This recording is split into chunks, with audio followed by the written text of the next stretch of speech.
In the gospel text of today, taken from chapter 5 of the Gospel of John, verses 17 to 30, we will encounter the reaction to Jesus healing a paralytic on the Sabbath. In John chapter 5, verses 1 to 9, a man who lay at the pool of Bethesda for 38 years is raised by Jesus, is made well by Jesus through 3 commands: rise, take up your pallet and walk.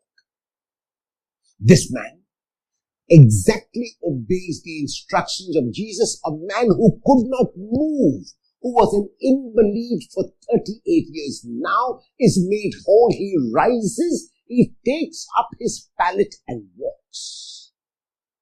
However, because that day is a Sabbath day, and you are not meant to do any kind of work on a Sabbath, the religious leaders who noticed the man walking with his pallet in his hand begin to question him, not knowing that he was ill for 38 years.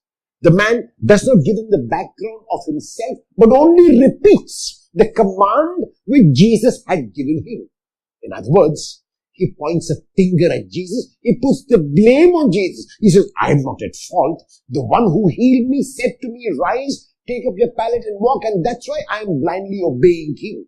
I do not have a mind of my own. I blindly obey what he says to me.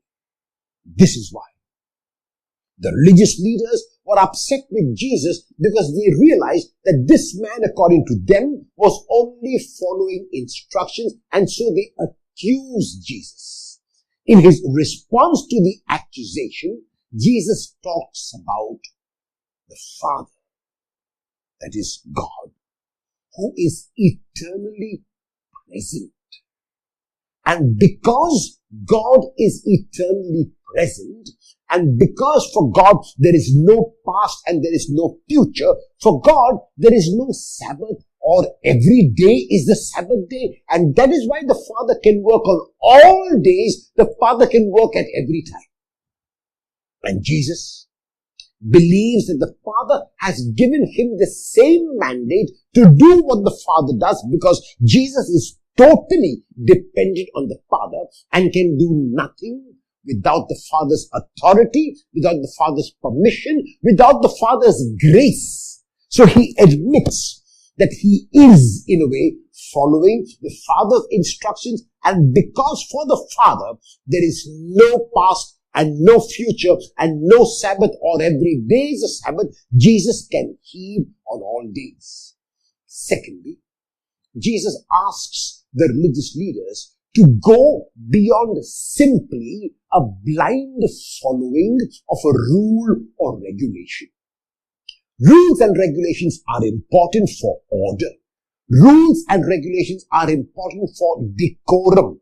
But rules and regulations can also become ends in themselves, and when they become ends in themselves, we become slaves to these rules. We let the rules rule us instead of ruling the rule. Jesus is inviting the religious leaders to look beyond the rule occasionally. And when do we look beyond the rule? We look beyond the rule when it is the case of human need, or the need even of the environment. Then we keep the rule aside for the time being and move on to helping the person, no matter what day in the year it might be, even if sometimes we have to go beyond the rule.